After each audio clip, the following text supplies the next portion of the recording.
A les portes de Troia, amb Alberto Reche, Sergio Rodríguez i Albert Abril.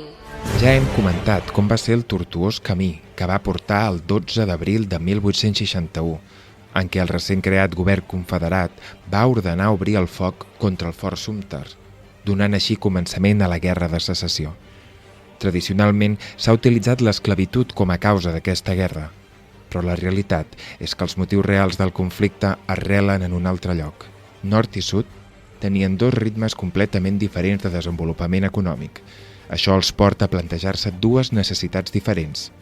Mentre el nord buscava proteccionisme per a la seva indústria, menys competitiva que l'anglesa, i garantir una expansió del model nordista cap a l'oest a través del lema «Terra lliure, treball lliure, homes lliures», el sud dels Estats Units d'Amèrica pretenia tot el contrari. El seu model de plantacions cotoneres requeria de mà d'obra esclava i eren defensors del lliure mercat. Així mateix, nord i sud també es diferenciaven en la concepció de la Unió. Mentre el nord la considerava indissoluble, una idea molt pròpia del nacionalisme, el sud la veia com una coalició d'estats que podia dissoldre's quan els interessos individuals d'aquests ho requerissin. L'abolició de l'esclavitud és més una conseqüència del conflicte que una causa. Avui, a les portes de Troia, narrem un dels més grans conflictes de l'era contemporània, la Guerra de Secessió dels Estats Units d'Amèrica. Benvinguts a l'enfrontament entre nord i sud. Benvinguts a les portes de Troia. Benvinguts i benvingudes una setmana més a les portes de Troia, el programa de ràdio d'història de la xarxa de comunicació local des dels estudis de Ràdio Castellar. Programa 454 i continuem parlant de la Guerra Civil dels Estats Units. En aquest doble programa on ens acompanya l'Albert Abril, benvingut. Com anem? I l'Adrià Hernando, que ens està fent tota aquesta explicació, com dèiem, en format doble. Moltes gràcies per tornar a venir aquí. Benvingut, Adrià. Bé, bueno, hola i és un plaer, com sempre. Molt bé. L'altre dia vam parlar molt sobre l'esclavitud en aquest conflicte. Exactament quin és el seu paper durant la guerra? Bueno, se podría argumentar todavía que la esclavitud era el gran problema central, dado que especialmente para el sur estaba como en el foco de todos sus movimientos políticos y en el norte se había convertido también como un arma arrojadiza que les permitía situarse moralmente por encima, ¿no? Durante la guerra, como veremos a continuación, se dio un cierto fervor abolicionista en las élites del norte, pero entonces, tras el conflicto, llegará la reconstrucción. Y en ese momento es donde realmente veremos hasta dónde llegaba mayoritariamente el interés del norte por la situación de los afroamericanos. Quisiera destacar, antes de entrar en materia, que este conflicto significa algo más que la abolición de la esclavitud, que es un hecho importante aunque no se tradujera en medidas de igualdad reales. Si la guerra de independencia supuso la separación de las colonias de Gran Bretaña, la guerra de secesión supondrá el nacimiento de la nación estadounidense propiamente dicha.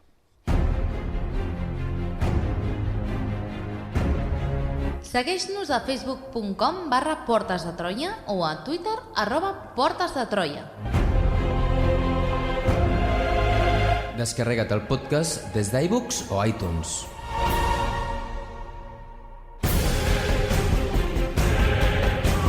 I descobreix tots els continguts del programa a la nostra pàgina web www.portesdetroia.cat.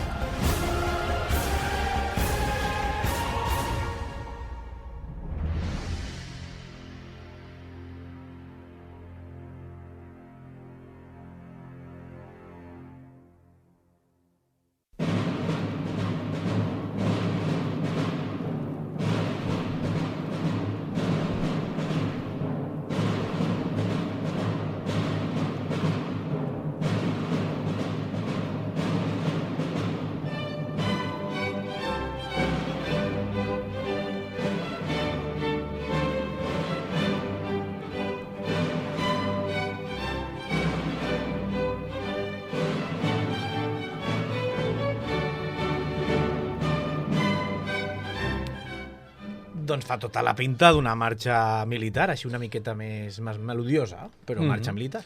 General's Lee Grand March es una marcha militar confederada. No tengo mucha información sobre ella, pero me ha molado bastante. I com t'ha molat, la metemos aquí. la fiques i ja està. Perfecte.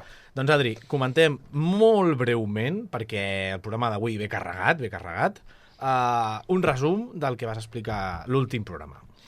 Básicamente estuvimos desgranando los antecedentes de la guerra, las décadas previas que están marcadas por una creciente crispación en la que la esclavitud, entre otros temas, se convierte en el caballo de batalla a la hora de determinar el modelo de expansión.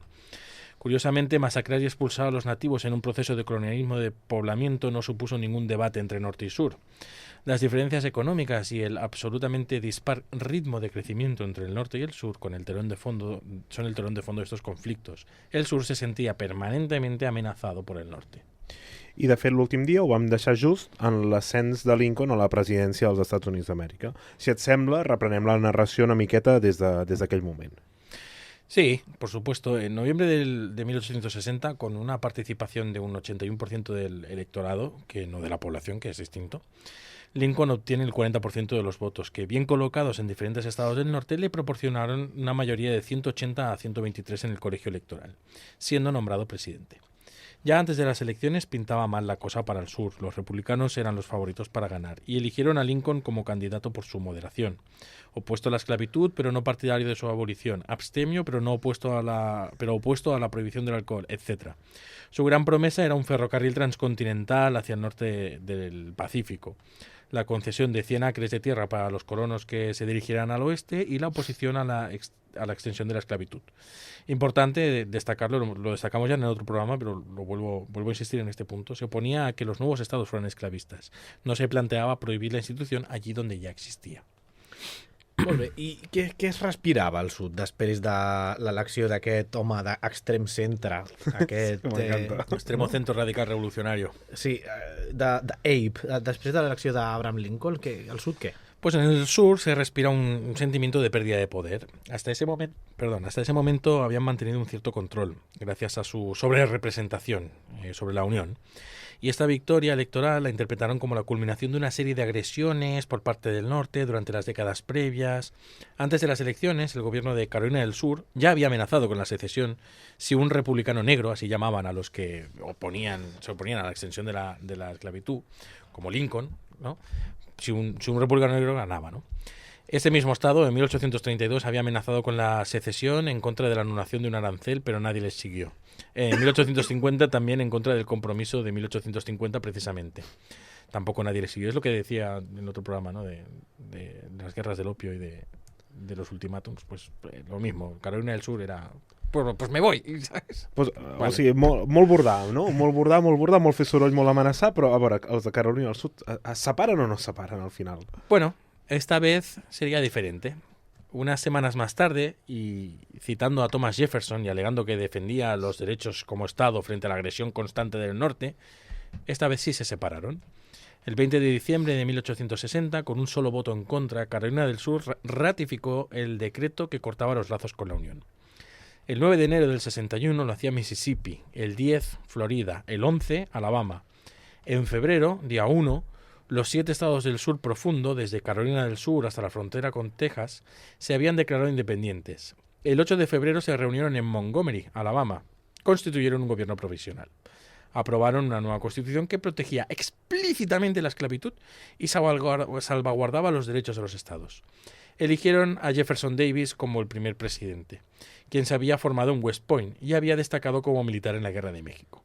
Por su parte, en el Alto Sur, es decir, en Carolina del Norte, Tennessee, Missouri, Arkansas y Virginia, la decisión se postergó.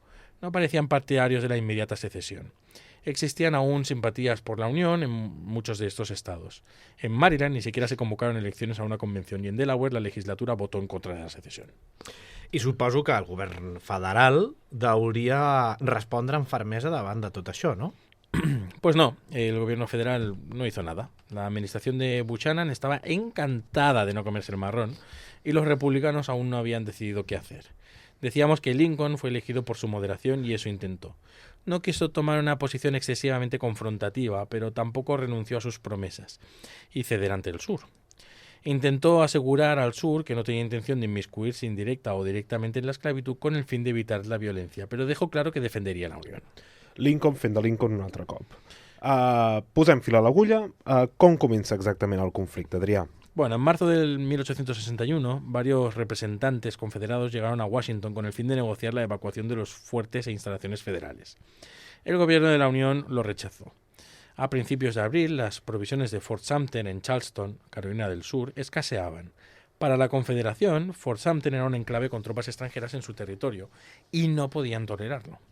Lincoln debía de decidir qué hacer. Si evacuaba el fuerte, si lo evacuaba, suponía reconocer a la Confederación. Si lo reforzaba, supondría una provocación. Decidió nuevamente el camino intermedio, enviar abastecimientos para mantener la guarnición y avisar al gobernador de Carolina del Sur. A las 4:30 de la madrugada del 12 de abril de 1861, las baterías de Charleston iniciaron el bombardeo de Fort Sumter.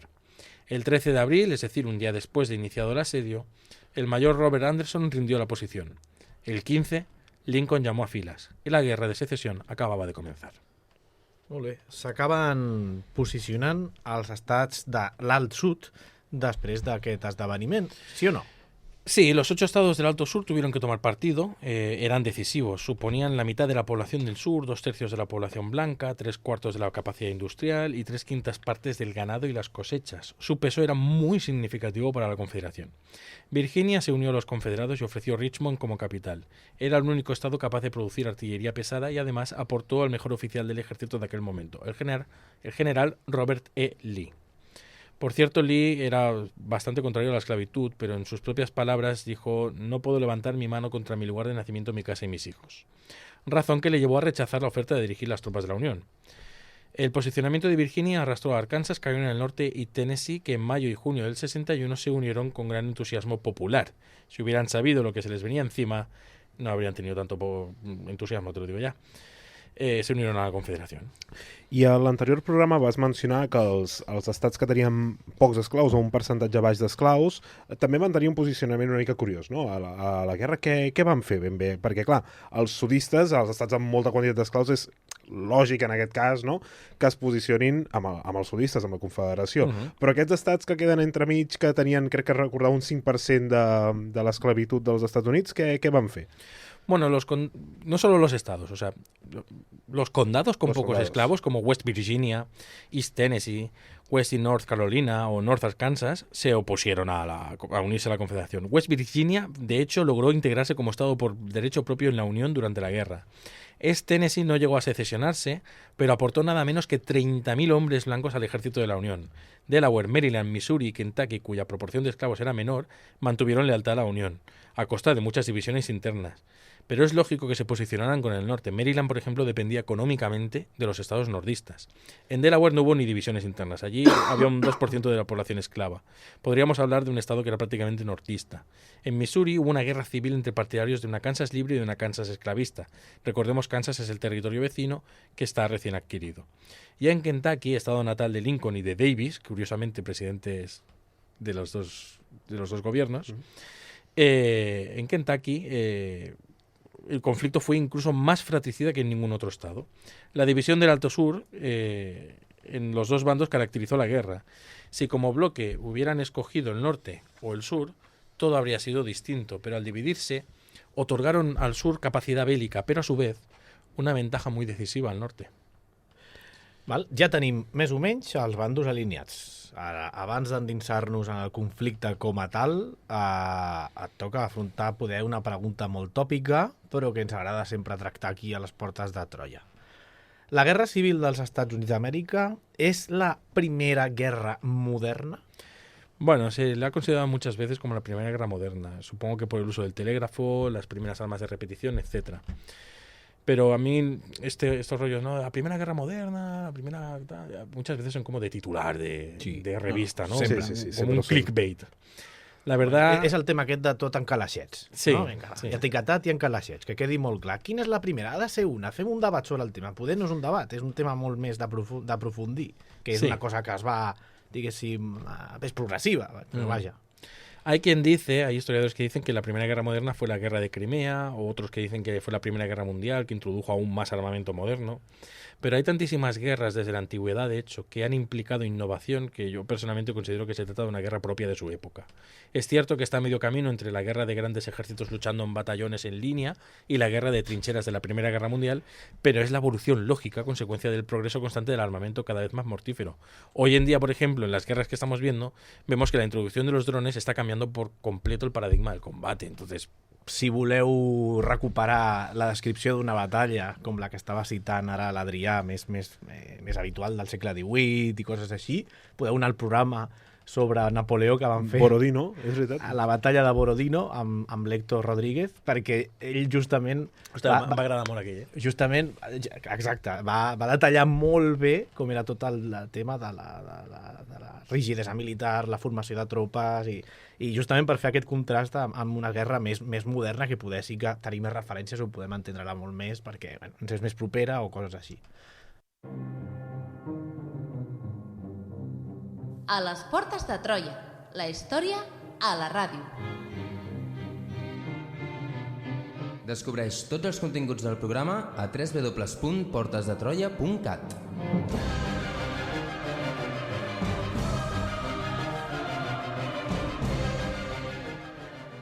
Yankee boys will never reach the coast. So the saucy rebels said it was a handsome boast. Had they not forgotten then to reckon with the host while we were marching through Georgia. Hurrah, hurrah, we bring the Jubilee. Hurrah, hurrah, the flag that makes you free. So we sang the chorus from Atlanta to the sea while we were marching through Georgia. Una altra marxa militar que són de bones, eh? Bueno, a mí me gustan bastante las marchas militares. Sí, ya sé que tienen así un rollo raro, ¿no? Que te pone la marcha militar. Pero bueno, hay algunas que son bonitas. No. Animen, no? Animen a anar-te a sacrificar. Bueno, sí, te animan a hacer cosas que no deberías. Marching Through Georgia se llama esta. Es una marcha militar unionista escrita por Henry Clay hacia el final de la Guerra Civil y hace referencia a la marcha del general William T. Sherman para capturar la ciudad de Savannah, en Georgia, hacia finales de 1864. I com serà la perspectiva inicial de la guerra, Adrià? Serà el que anomenem avui dia una guerra total? Bueno, desde un inicio se planteó más bien como una guerra corta, es un poco como en la Primera Guerra Mundial. Esto va a ser unas mesas de conflicto y tal, y luego 14 millones de muertos. Pues una guerra corta con las perspectivas militares del 19. Desde la batalla de Bull Run en junio de 1861 hasta 1862, el conflicto va evolucionando y en el 1862 ya adopta los tintes de una guerra total. Hay quien considera, por supuesto, que es precursora de las guerras totales, pero de nuevo, yo discrepo. Las guerras de religión, por poner un ejemplo, ya fueron guerras totales. Una guerra total, al final, es un concepto que se acuñó en el siglo XX y define un conflicto en el que ambos bandos llevan al límite todos sus recursos disponibles, humanos, militares, industriales, agrícolas, con el fin de destruir totalmente la capacidad del rival. Las guerras púnicas, por poner un ejemplo, especialmente las segundas, son un buen ejemplo de ello. Fes-nos algun titular, perquè entenguem quina era la situació de l'exèrcit nord-americà als anys 60 del segle XIX. Os digo ya de antemano que no era para nada la de hoy. Fue una guerra lo suficientemente novedosa como para que la experiencia de la Guerra de México no les sirviera para nada a ninguno de los dos bandos. No estaban ni preparados para lo que se les venía encima. Para que se entienda bien, a comienzos del 61 el ejército de Estados Unidos era pequeño, unos 16.000 hombres. Ojalá lo hubieran mantenido así, ¿no? Pero bueno, en fin, las cosas van como van. Con fusiles viejos de chispa. El general jefe, Winfield Scott, tenía 74 años y sufría de hidropesia y vértigo. Y se dormía en las reuniones. Vale. Carecían de Estado Mayor, de planes estratégicos y de programas de movilizaciones. Y solo 2 oficiales mayores de 70 con experiencia dirigiendo batallones en combate. Pinta superbé. O sigui, comencem una guerra... Está el ejército como para entrar en guerra. Exacte. ¿Sí? I quina era la situació concretament de l'exèrcit confederat? Dona'ns alguna xifra, Adrià. Bueno, los confederados obviamente no tenían ejército, así que empezaron reclutando unos 100.000 voluntarios para 12 meses. El alistamiento tenía una duración preestablecida. Se unieron a las milicias formando unidades conjuntas. Escogieron el gris cadete para el uniforme, pero los regimientos proporcionaban a sus propios uniformes, caballos e incluso algunos de los soldados proporcionaban sus propias armas y esclavos para cocinar y lavar. A veces los hombres ricos pagaban los uniformes y el equipo, aunque todos sabemos que a un rico lo que más le gusta es pagar el mínimo posible. Tras la caída de Fort Sumter se enrolaron 60.000 hombres más. Desde el principio tuvieron problemas logísticos y de escasez debido a la baja capacidad industrial y al rápido deterioro que sufrieron las líneas férreas. No podían reemplazar lo destruido. Tiendas, mantas, uniformes, zapatos, carros, incluso la comida siempre escaseó. En 1861 reclutaron 400.000 hombres y tuvieron que rechazar 200.000 por falta de equipo. És molt significatiu, això, eh? Sí. I què hem de saber de la tropa unionista? Bueno, la Unión contó con el poder naval, que se mantuvo mayoritariamente en el norte, aunque un tercio de los oficiales se unieron a la Confederación. En cuanto a su ejército de tierra, el norte contaba con 2,5 veces más hombres blancos en edad militar disponibles. En abril de 1861, Lincoln reclutó 75.000 hombres. Al ver que la cosa se alargaba un poco, reclutaron 42.000 más y 18.000 marineros. En julio de 1861 ya dijeron, bueno, autorizamos a 1 millón de reclutas por 3 años. Ya habían aceptado que la cosa, iba para largo. Al principio de 1862 ya se habían unido 700.000 hombres. Cerca de 90.000 se habían enrolado por 3 meses, de los que se habían enrolado por 3 meses al principio, se reengancharon por 3 años. La financiación se hizo a través de asociaciones voluntarias y también por hombres ricos, lo que le dio al ejército del norte también una fisonomía variopinta de uniformes. Pero a finales del 61 el Departamento de Guerra tomó la responsabilidad directa de alimentar, vestir con su uniforme azulado y armar a los soldados de la Unión, para lo cual tuvieron que combatir contra la corrupció interna del ejército. Però, o sigui, ara plantejant això, sembla que els del sud juguen amb avantatge. Perquè, clar, si tenen esclaus que els hi cuinen i els hi netegen la roba, els del nord són de fer ells. Sembla que han de guanyar els del sud, només amb això. Perdó, és que portava molta estona pensant en aquesta estúpida broma. Bueno, vas más cabreado, ¿no? Si tienes que hacer encima las tareas de medio. O sea, tengo que luchar y luego lavarme la ropa. Aquesta taca de sang. Com estaven els ànims i les motivacions en les dues tropes? Bueno, tanto en el norte como en el sur, los regimientos tenían una identidad muy propia al mantener una relación muy estrecha con su propio estado y estar reclutados mayoritariamente en una misma ciudad, pueblo o condado, o por afinidad étnica muchas veces. Esto les daba ánimos y subía la moral, pero también suponía un punto negativo, que es que cuando un regimiento era completamente diezmado provocaba desgracias masivas en familias, barrios o pueblos enteros. O sea, si se cargaban al 50% del regimiento, pues 50% de la gente de tu pueblo había perdido a alguien, ¿no? Ambos ejércitos estaban muy politizados. La diferencia radicaba en que en el norte predominaban objetivos ideológicos abstractos, mientras que en el sur se trataba de patriotismo y defensa de la familia. Sin embargo, ambos alegaban luchar por la libertad de unos pocos, claro. Aunque en el norte se luchaba por la unión, se extendió durante la guerra la idea de que no podría terminar el conflicto hasta que la esclavitud no fuera abolida. Como en la guerra de independencia y en otros muchos conflictos, el ejército fue un motor de politización social. Doncs ja tenim definitivament les peces disposades al taulell. Ara començarà la guerra. Ya llegamos a las manos. Volíeu arribar aquí, ¿eh? Os mola la salsa. Sí, sí, sí. A l'Albert sobretot. La salsa, no? Quina salsa? No sé. Qualsevol que combini bé per fer el sofregit de l'arròs. Exacte. En 1861, ambos bandos creían que sería un conflicto corto y sus objetivos eran limitados. Jefferson Davis dijo, tras capturar Fort Sumter, no buscamos la conquista ni el engrandecimiento.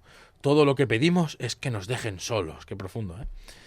Pero la batalla de Bull Run, en el 21 de julio del 61, acabó con esas perspectivas. Ante la atenta mirada de cientos de civiles que fueron de picnic desde Washington, a 35 kilómetros del campo de batalla, se libró un enfrentamiento en el que ambos bandos esperaban terminar la guerra. Dos ejércitos inexpertos liderados por dos excompañeros de West Point, Irwin McDowell de la Unión y Pierre Gustave Bugard, confederado, intentaron la misma estrategia, rodear y atacar por el flanco izquierdo. Los unionistas casi se imponen, pero los refuerzos confederados lograron hacerlos retroceder. Si se intentaban rodear por el flanco izquierdo, ¿creéis que, yo no lo he mirado, pero ¿creéis que llegaron a dar la vuelta completa? Estava pensant. Però és que el millor de tot és que està passant això i hi ha gent de pícnic mirant. Sí, sí, o sí. sigui, ho hem passat molt desapercebut. Yo no puedo entender el placer de ir a comerte unos sándwiches mientras hay unos pobres hombres ahí matándose unos a otros. És, bueno, als Estats Units. Bueno, en fin. Com intentaran dirigir la guerra els dos bàndols? Como el sur no podía permitirse una guerra larga, pues lo que intentó fue provocar varias derrotas significativas para obligar a Lincoln a desistir y para lograr el apoyo de Francia e Inglaterra, que era a quien ellos les vendían el algodón. Su estrategia solo podía ser defensiva. Por contra, el norte adoptó la estrategia ofensiva, aunque al principio limitada. Defender Washington, bloquear navalmente el sur e invadirlo por las vías fluviales con el fin de dividirlo. Los generales norteños no eran muy agresivos y no buscaban la destrucción total del enemigo. Además, pretendían esperar a que las fuerzas del norte estuvieran completamente listas. Tras Bull Run, algunos generales que eran considerados menos brillantes en ese momento sacaron lecciones distintas que las de los principales oficiales y elaboraron una estrategia distinta. Hablamos de gente como Ulysses S. Grant, que sacó dos ideas. La primera, como ambos ejércitos son inexpertos, no hace falta esperar a que el de la Unión esté listo. Vamos ya a la guerra y punto. Y la segunda, no vale con derrotar al enemigo, hay que destruirlo. I on anirà per primer cop? O sigui, en primer lloc, el general Grant cap on es dirigirà? Bueno, el primer destino de Ulysses S. Grant fue donde él se formó junto a Philip H. Sheridan y William Tecumseh Sherman, perdón, que los nombres son un poco, algunos complicados. Todos ellos estaban bajo el mando de John C. Fremont en Missouri. En la frontera del estado las lealtades estaban divididas. Había una guerra civil interna agravada por el conflicto de Kansas, arrastrado desde 1854, del que hablamos en el anterior programa. Cansinos. Sí, los cansinos. La zona estaba plagada de guerrillas confederadas lideradas por jefes sanguinarios como William Clark Quantrill o Bloody Bill Anderson. Fremont empezó una guerra total. Estado marcial, pena de muerte a los guerrilleros, emancipación de esclavos y confiscación de propiedades a los confederados. Estas dos últimas medidas fueron revocadas por Lincoln, pero no se hacían prisioneros. Doncs potser sí que la guerra serà ràpida, al cap i a la fi. Sembla que el nord té les de guanyar. Bueno, hasta 1862 se creía una victoria rápida de la Unión, dados los grandes avances del norte. Grant penetró por el oeste, cayeron Nashville, New Orleans y Memphis, y se había expulsado a los confederados de Missouri, Kentucky y Virginia Occidental. Pero en Shiloh, Grant lo ganó gracias a los refuerzos de Sherman a un costo de 25.000 bajas, lo que supuso su retirada del mando, siendo Henry Halleck su sustituto. Este no aprovechó la victoria para penetrar en el sur y ganar la guerra. La misma cautela se impuso en el este. George McClellan, jefe de todos los ejércitos, esperó 9 meses preparando un ejército bien pertrechado para avanzar. En 1862 se plantó ante Richmond y la sitió con su ejército de Potomac, pero Robert Lee, jefe de los ejércitos del norte de Virginia, contraatacó, rompió el cerco y avanzó hasta Maryland. Quería alcanzar una victoria sonada en territorio enemigo para obtener reconocimiento internacional, pero le frenaron en Antietam. La Unión tampoco aprovechó la victoria de Antietam. Sin embargo, Lee había logrado frenar los avances en este y oeste a finales de 1862.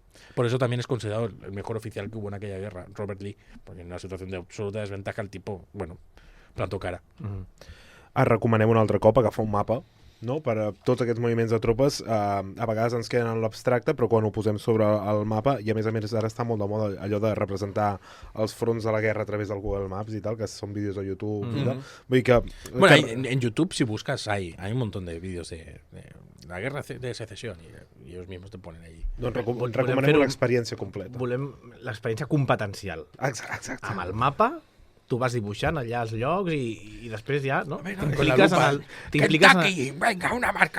en el teu procés d'aprenentatge, no? Sí, tant i tant. Sembla, però, que estem bastant estancats. Com estaven els ànims a la Unió? I a més, no ens oblidem d'una cosa. Aquí s'està respirant tota l'estona el debat sobre l'esclavitud, en paral·lel que avança la guerra. Com van aquestes dues cosetes, Adrià? Bueno, la moral era baja. Los demócratas del norte pedían una paz negociada, pero los radicales como Grant decían que había que conquistar el sur por completo. Para empeorar las cosas, los abolicionistas intensificaron sus campañas en el 61 y el 62. Cabe destacar que el racismo en el norte estaba igualmente enraizado. Por ejemplo, en Nueva York era necesario que un afroamericano tuviera propiedades por valor de $250 para votar, mientras que un blanco no lo necesitaba.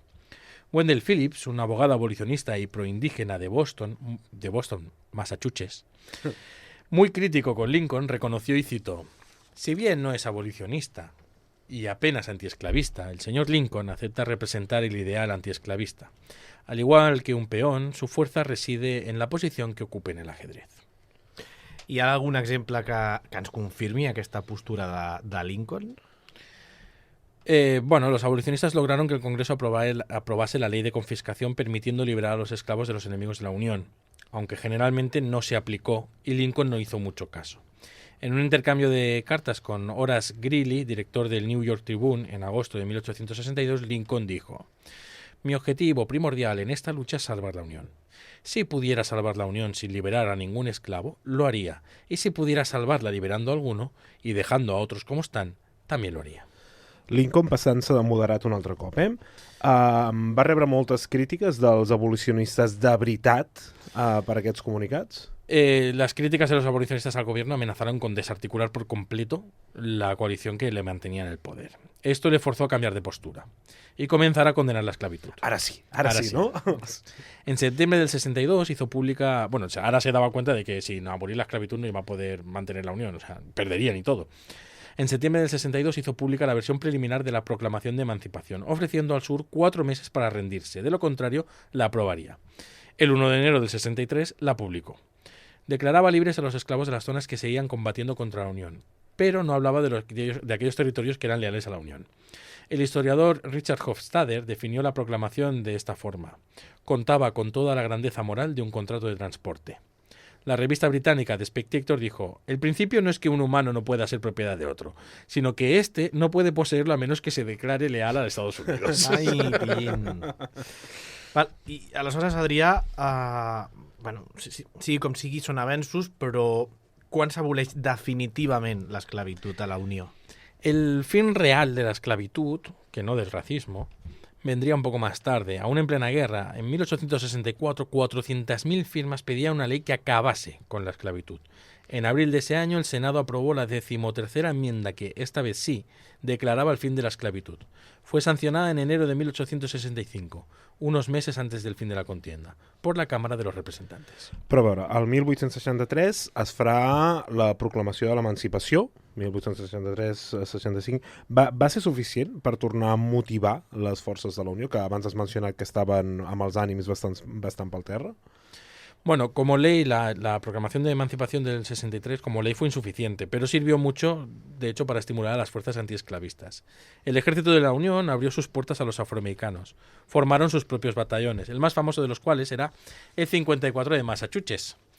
Su ingreso... Ay, por cierto, hay una película, Glory, que en castellano es Tiempos de Gloria, que narra la historia de este regimiento, que es, yo la recomiendo, es muy antigua, o sea, es de los años 80 o así. La protagonizan Denzel Washington, Morgan Freeman, Matthew Broderick y Kerry Elps, y la recomiendo mucho porque además es bastante potente. Ja està, has dit Morgan Freeman, ja està. Pa dentro. Pa dentro, s'ha de veure. Su ingreso cada vez en mayor número ayudó a crear la sensación de que la lucha era realmente para liberarlos. En el norte comenzaron a verlo como una batalla contra la esclavitud. El conflicto se había convertido en revolucionario y aniquilador, y esto obligó a aprobar un decreto de reclutamiento forzoso que, debido a la cuantía de bajas del conflicto, hizo crecer el resentimiento de los blancos hacia los negros, en especial entre los de clase baja. ¿Por qué? Porque la ley de reclutamiento permitía a los ricos no ser llamados a filas y pagaban $300, lo que provocó revueltas en 1863. No sé si alguien ha visto la película Gangs of New York, que sucede precisamente en mitad de una de esas revueltas en Nueva York y refleja la situación, el reclutamiento masivo, cómo reclutan también a los inmigrantes irlandeses, etcétera, etcétera, etcétera. A mi aquesta pel·lícula m'encanta, la Gangs of New York. Està bastant grandíssima. xula. Sí. I a més, això de poder pagar per evitar que et reclutin és una constant a la història. Crec que la Setmana Tràgica, no, també passa per això, no? Sí, pasa por lo mismo. És constant i omnipresent. El que decide que se va a la guerra no es el que va a morir en ella, por eso lo deciden tan libremente. Si a la cabeza de los ejércitos fueran el político de turno que dice, no, vamos a ir a la guerra y tal, la cosa cambiaría, ¿no? Exacte. Pero ellos tienen el búnker, tienen estas cosas. Tornem al front. Què se n'ha fet del nostre estimat general Grant? Bueno, jo li vaig dir en general, però no sé si té el rang de Sí, general. es general. Perfecte, el general Grant. Ulises es general, lo que todavía no es el general de todos los ejércitos. Ulises S. Grant, de nuevo al mando de un ejército, logró varias victorias en Vicksburg, Gettysburg y Chattanooga. Estas, unidas a la estrepitosa derrota de Hooker en Chancellorsville en mayo del 63, propiciaron su nombramiento como jefe de todos los ejércitos en marzo de 1864. Ahora sí que ya es el general de generales. Con el mando absoluto, Grant ordena la guerra total. Al frente del ejército de Potomac comenzó una persecución contra Lee en Virginia, mientras su antiguo compañero Sherman encabezaba una victoria devastadora y una victoriosa y devastadora marcha a través de Georgia, que de ahí la canción que hemos puesto antes sobre Sherman. Y a través también de Carolina del Sur hasta Goldsboro. Carolina del Norte. Bueno, llegó a Carolina del Norte, incendió Atlanta, desoló Georgia. Recurrió al terror para destruir no solo los recursos económicos, también la voluntad. Los soldados confederados comenzaron a desertar. Philip Sheridan hizo algo parecido en el valle de Shenandoah, Virginia. Lincoln, al igual que sus generales, eran partidarios de la dureza, pero de conceder una paz generosa otorgando muchos perdones. Un poco como los hititas. ¿Te acuerdas cuando hice la colaboración de los hititas? Sí, fa temps això, Sí, fa temps. Perquè els hitites serà... O sigui, clar, tens la virtut de poder citar tots els teus programes. Sí. Los hititas... Els hitites era el que menys esperances tenia de que avui sigués citat, però ha sigut citat. Es que los hititas cuando derrotaban a un ejército que se sublevaba, ¿te acuerdas que constantemente se les sublevaban los vasallos? Iban allí, los nos reventaban a guantazos y ya y decían, bueno, y tú que te acabas de sublevar te vuelvo a poner de jefe, no te preocupes, te perdono. Y sí, o sea, eran como muy generosos en la paz. Val. Com Lincoln. O sigui, Clar, no me'n recordo... Val, o sigui, hitites Lincoln, no? Clar, no me'n recordo gaire, però clar, sobre aquest tema dels hitites hi ha una rumorologia, que no sé si és certa o no. A veure, ara que no estem en... Aquest tema surt una miqueta, però vaja, tenim temps. I és que aquest programa dels hitites va ser escoltat a una famosa casa a Bèlgica, ara ja desocupada. Podria ser que sigués Casa de la República, alguna La cosa Casa així? de la República. A nosaltres ens va arribar, que no sé si és cert, poder és un bulo, que un fan dels hitites és el president Puigdemont i que li va agradar molt el programa dels hitites, o va escoltar el programa dels hitites. Aquí lo dejo. Si algú pot confirmar amb proves aquesta diguéssim, bueno, Estàs demanant al admiració. Puigdemont que truqui. No, o algo? no crec, perquè el senyor deu estar molt ocupat, però té un entorn. De fet, hem fet moltes apostes sobre el tema, llavors potser l'informador es poden donar una comissió d'aquestes apostes. Pues no sé d'on la trobem, però vaja, sí. Ens faria gràcia. Si això és cert, perquè és un bulo que corre fa no sé quants anys fa del tema dels hitites, poder un parell? 3? 3 o 2 o 3? Em sembla que va ser abans de la pandèmia, em sembla. Abans de la O sigui, pandèmia? és que Carai, imagina't. vale. Bueno, tornem. Bé, ja està. Feta aquesta demanda, Vaig a buscar-ho. que gràcies als micròfons d'aquí doncs podem intentar fer Una crida. Una crida. Fem una crida al país, a Catalunya, que la gent s'impliqui en aquesta qüestió absolutament cabdal. Molt bé, no sé per on anàvem. L'Adrià ens estava repassant com els del nord fan tot un seguit de victòries bastant aplastants contra el sud. I, de fet, la següent pregunta, mentre busco el programa dels hitites, és com el sud afrontarà tot aquest seguit de derrotes constants, ¿no? Bueno, las derrotas exacerbaron aún más los problemas internos que tenían en el sur. La gran debilidad de la Confederación residía en las relaciones entre gobierno y estados, el resultado del State Right Theory, o teoría de los derechos de los estados, que permitía que estos se negasen a proporcionar hombres y suministros si no lo deseaban. A esto debía añadirse la rigidez de Jefferson Davis y la ausencia por completo de una posición política.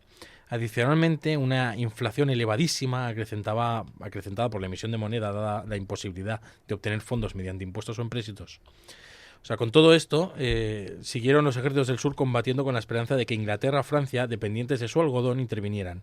Pero para cuando los stocks europeos de algodón se habían agotado, India o Egipto se habían convertido en exportadores alternativos, lo que, unido a las derrotas de Antietam y Gettysburg, alejó la posibilidad de la ayuda externa. És fascinant, clar, justament com canvia tot en funció de l'economia, com pot acabar movent la balança de tot plegat, la balança de la guerra.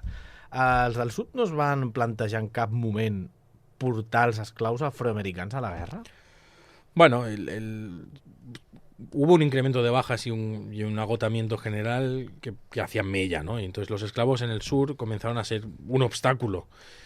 Solo con que dejaran de trabajar podían provocar una hambruna en la Confederación. A finales de 1864, Judah Benjamin, secretario de Guerra confederado, escribió: «Es bien sabido que el general Lee está a favor del uso de los negros en la defensa y de emanciparlos si fuera necesario». Jefferson Davis llegaría a firmar a comienzos de 1865 la ley del soldado negro, autorizando el alistamiento y su liberación con el consentimiento de sus amos. Antes de que pudiera tener efecto alguno, la guerra había acabado. Pero ya es destacable que tanto blindar la esclavitud, etcétera, cuando llega el momento serio están dispuestos a liberar a los esclavos. Quiero decir, que el problema central era otro. Com serà la persecució de Grant contra Lee? Bueno, duró desde mayo del 1864, hasta abril de 1865, o sea, casi un año, y fue costosísima. Los 150.000 hombres del ejército de Potomac siempre mantuvieron la iniciativa sobre los 65.000 del ejército de Lee. Le forzaron a un tipo de guerra que Lee sabía que no podía ganar, manteniéndolo siempre ocupado y facilitando de esta manera los avances de Sherman y Sheridan. Finalmente, el 9 de abril del 65, en Appomattox, Virginia, Lee se rendiría con unos términos generosos, como los hititas, ¿ves?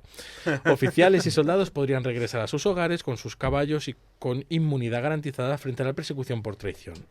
Los mismos términos ofreció Sherman a Johnson el 18 de abril en Durham, Carolina del Norte.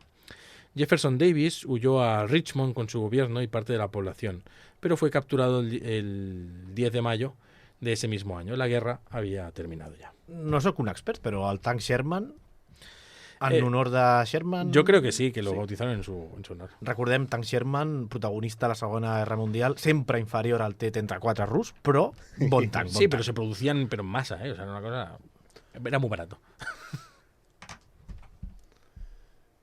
A les portes de Troia.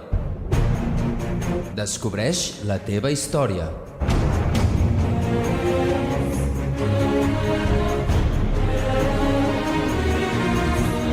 Troba'ns a facebook.com/Portes de Troia i a Twitter @Portes de Troia.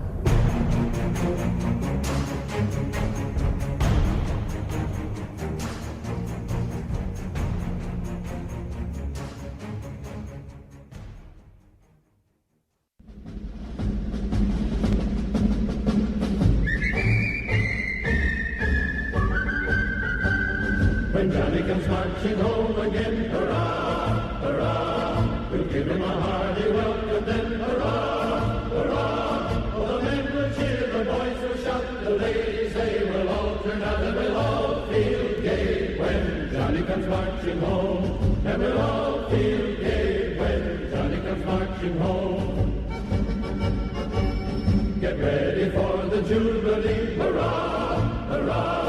We'll give the hero 3 times 3, hurrah, hurrah. For the laurel wreath is ready now to place upon his loyal brow, and we'll all feel gay when Johnny comes marching home. Recta final del programa de les Portes de Troia. Aquí ja està tot ja decididíssim, però bueno, segurament queden encara l'hora de fer balanços i valorar com això canviarà la història dels Estats Units. Però estàvem escoltant un tema ara que jo no puc deixar d'escoltar aquesta cançó i en recordar-me de la Jungla de Cristal 2. Però, ¿no era la 3? O la 3, no me'n recordo quina Jungla de Cristal, però vaja, ja està. When Johnny Comes Marching Home. Fet aquesta reflexió meva de merda, quina és aquesta cançó què és? Quina és la bona reflexió? Exacte. When Johnny Comes Marching Home, escrita por Patrick Gilmore durante la Guerra Civil, que expresaba el deseo de que los amigos que están en el frente regresaran a casa. Y se hizo tremendamente popular. La interpretaban tanto unionistas como... O sea, es una canción que la escribe un tío en el norte, pero la llegan a interpretar los confederados también, porque al final el deseo que expresa es compartido por todos. Lo que quiero es que los míos vuelvan a casa sanos y salvos, ¿no? Exacte. Molt bé, i amb aquesta recta final del programa toca fer, ja ho ha avançat en Sergio fa un moment, no? Una miqueta de balanç sobre tot aquest gran conflicte.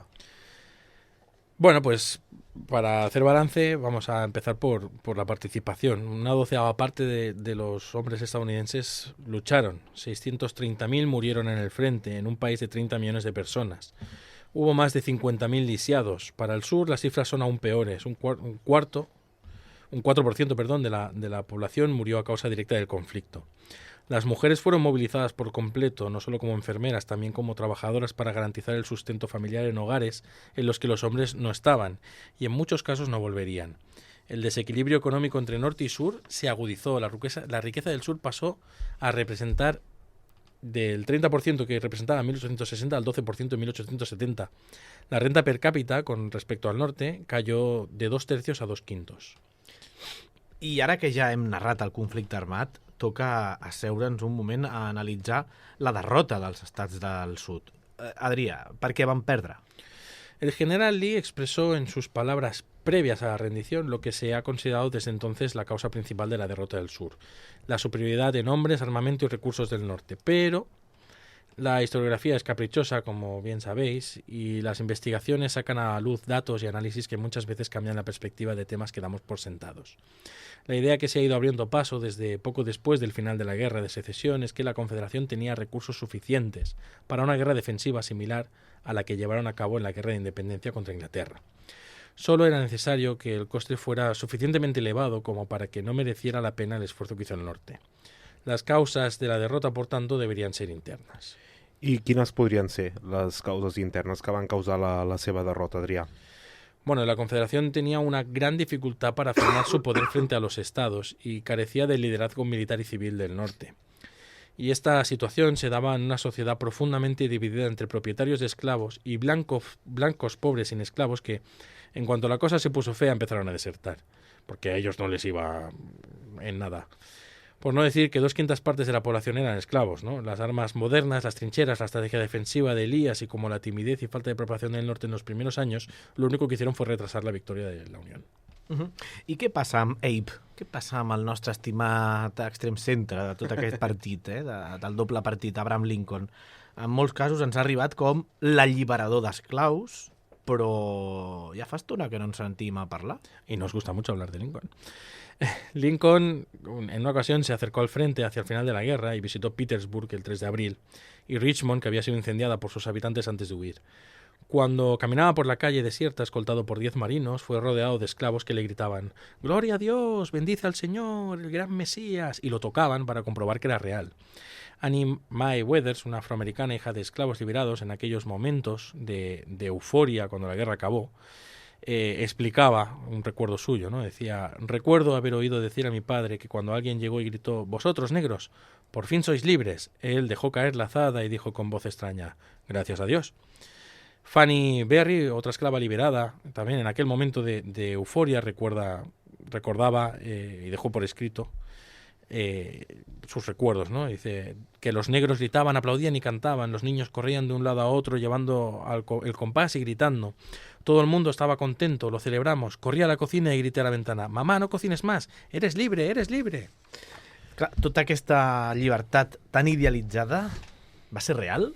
La població afroamericana va guanyar els mateixos drets que un ciutadà blanc? Bueno, el trato que el ejército de la Unión y las ciudades del norte dispensaron a los negros afroamericanos durante la guerra fue premonitorio de lo que sucedería después de la contienda. Los soldados negros fueron utilizados en los trabajos más sucios y duros. Los blancos cobraban $13 al mes y los afroamericanos 10. William Walker, un sargento negro, fue fusilado por organizar una protesta por la remuneración desigual. La guerra no trajo tampoco una sublevación general de los esclavos. Estos siguieron trabajando esperando a ver cómo acababa aquello, porque la guerra no iba con ellos. Aunque cerca de 500.000, una quinta parte, huyó. Muchos, si tenemos en cuenta que no tenían dónde ir o cómo sobrevivir. Para la mayoría fue una experiencia amarga. Víctimas del caos de la guerra, separados de sus amigos y pasando hambre. Algunos se alistaron al ejército nordista, que llegó a contar con 200.000 afroamericanos. La mayoría de los esclavos sabían que su estatus tras la contienda dependería de si eran dueños de la tierra que trabajaban o no. I llavors la població negra va poder accedir a la propietat de la terra? Bueno, la política del Congreso aprobada por Lincoln devolvía la propiedad confiscada a los herederos de los propietarios confederados. Ya hemos dicho antes que la paz fue un poco como las paces que hacían los hititas. Está sublevado, pero te lo devuelvo todo, ¿no? Y aunque una parte se expropió por impago de impuestos y se subastó, pocos negros accedieron a ella, no tenían dinero, al final no podían comprarla. El general Sherman, en una reunión en Savannah con pastores protestantes negros, escuchó la demanda de tierra e hizo pública una orden especial de campo la orden especial de campo número 15. Otorgó una franja de tierra para el asentamiento de negros. Pero en junio del 65, el nuevo presidente, que a Lincoln lo acababan de asesinar, Andrew Johnson, devolvió esa tierra a sus antiguos propietarios. Quiero decir que, había gente como pues General Sherman que en ese momento pues estaban dispuestos a hacer cosas realmente para ayudar a los negros, pero en fin. Johnson tiraria enrere molts dels avenços que s'havien fet a nivell d'igualtat? Bueno, durante un breve periodo de tiempo los negros disfrutaron de cierta libertad y derechos, incluyendo en el sur donde las tropas del norte se ocupaban del cumplimiento de los acuerdos. Hubo grandes avances, la educación pública multiétnica, la concesión de ciudadanía o el derecho a voto. Pero, como bien adelantabas, Johnson facilitó el reingreso de los estados sureños sin garantizar la igualdad. Estos empezaron a crear códigos negros que convirtieron a sus ex-esclavos en sirvientes. Incluso con Grant como presidente, el gobierno nacional cada vez se mostraba menos entusiasta a la hora de defender a los negros. En 1883, el Tribunal Supremo anuló la Ley de Derechos Civiles de 1875. Per tant, el somni de llibertat de la població afroamericana és bastant efímer, no, Adrià? Sí, poco a poco los negros van perdiendo sus derechos, hubo protestas, como John Harlan, quien curiosamente había sido propietario de esclavos en Kentucky y que era juez, y se mostró contrario a la discriminación privada a la que se sometía a los negros, alegando que la jurisdicción permitía perseguirla. En esa época en la que la oligarquía del sur empieza a organizar el Ku Klux Klan y se empiezan a formar diferentes grupos terroristas. Harlan estaba luchando con lógica, con moral y con justicia contra una cosa que era mucho más poderosa que todo eso. Y es que las élites del norte y las élites del sur, durante la crisis económica de 1873 al 77, constituyeron una nueva coalición. Recordad que en la Guerra de Independencia habían construido una coalición para formar esta unión, ahora la estaban reconstruyendo. Este compromiso no restauró el antiguo orden en el sur, pero garantizó a los blancos autonomía política y la no intervención del norte en los asuntos raciales. A cambio, el sur se convirtió en un satélite del norte. Básicamente, el norte había impuesto su imperio al sur. La discriminació incrementó ràpidament en les últimes dècades del siglo XIX. I ràpidament, perquè aquest tema donaria per molt, però com arriba la situació de desigualtat i la discriminació al segle XX? Bueno, en 1900 todos los estados del sur en sus nuevas constituciones privaban de derechos civiles y segregaban a los negros. La imagen que nos ha legado la literatura de posguerra de los negros era extraída mayoritariamente de escritores del sur que los definían como reptiles, hienas enjauladas, especie de gusanos o bestias salvajes. El sistema penitenciario del sur tenía por objetivo aterrorizar a los afroamericanos y proporcionar víctimas a los contratistas que compraban el trabajo de los presos a sueldos irrisorios. Muchos afroamericanos huyeron al norte, pero pese a que la situación seguía siendo desesperada, los negros del sur continuaron reuniéndose y organizándose y defendiéndose. A veure, tot això, la discriminació, la polarització nord-sud, tot això està molt bé, però el taló de fons, no? La macrohistòria, tot això avança. De quina manera, Adrià? Bueno, el norte logró la confirmación del Estado federal por encima de la soberanía e independencia de los estados y una mayor centralización del poder. Acababa de nacer el Estado-nación estadounidense y la época no es casual. En esa misma década nacería con la Revolución Gloriosa el Estado-nación español. Con el Risorgimento y la unificación italiana traería el italiano. La Guerra Franco-Prusiana junto a la Tercera República Francesa traerían los escenarios del nacimiento de los Estados-nación alemán y francés, por poner algunos ejemplos. I amb l'estona que ens queda, toca fer una mica de conclusions. ¿Realment la guerra es va lliurar per la qüestió de l'esclavitud? Bueno, hemos empezado con... ¿Tanquem el cercle? Sí, hemos comenzado con planteándonos si realmente la guerra se libró con este fin y cuestionándonos que fuera así. La conclusión al respecto es clara, no. En 1861 el gobierno de Estados Unidos luchó contra los estados esclavistas, sí, pero no con el fin con el fin de conservar un enorme territorio nacional con su mercado y recursos, afianzando su poder sobre él y subyugando las necesidades de las élites industriales del norte. La esclavitud y su abolición, aunque fueron el caballo de batalla, fueron una consecuencia de esta necesidad del norte de imponerse. Un último castigo para unas élites acomodadas en el sur que no seguían la línea marcada por las del norte. El antiguo esclavo Thomas Hall confesó ante el proyecto federal de escritores estas palabras. Se alabó a Lincoln por liberarnos, pero ¿lo hizo? Nos concedió la libertad sin darnos oportunidad de vivir por cuenta propia y seguimos dependiendo del hombre blanco del sur. I Adrià, al llarg dels programes hem anat parlant molt i hem anat posant llum una miqueta sobre el tema del relat de la història, ¿no? No sé si vols comentar alguna coseta sobre aquest aspecte.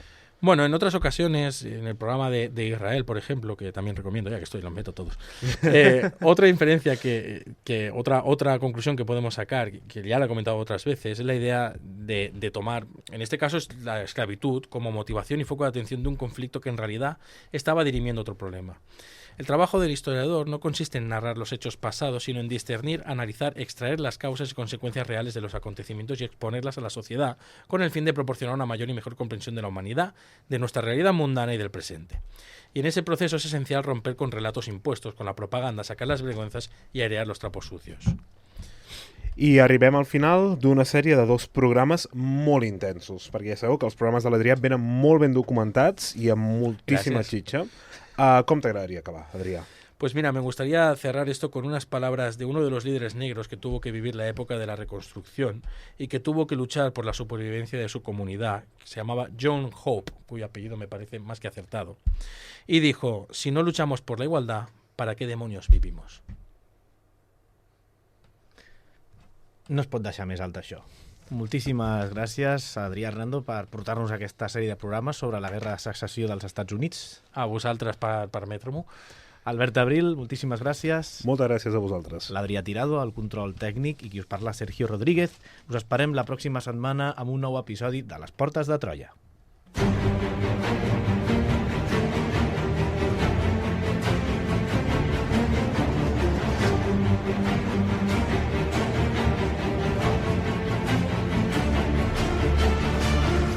A les Portes de Troia, amb Alberto Reche, Sergio Rodríguez i Albert Abril.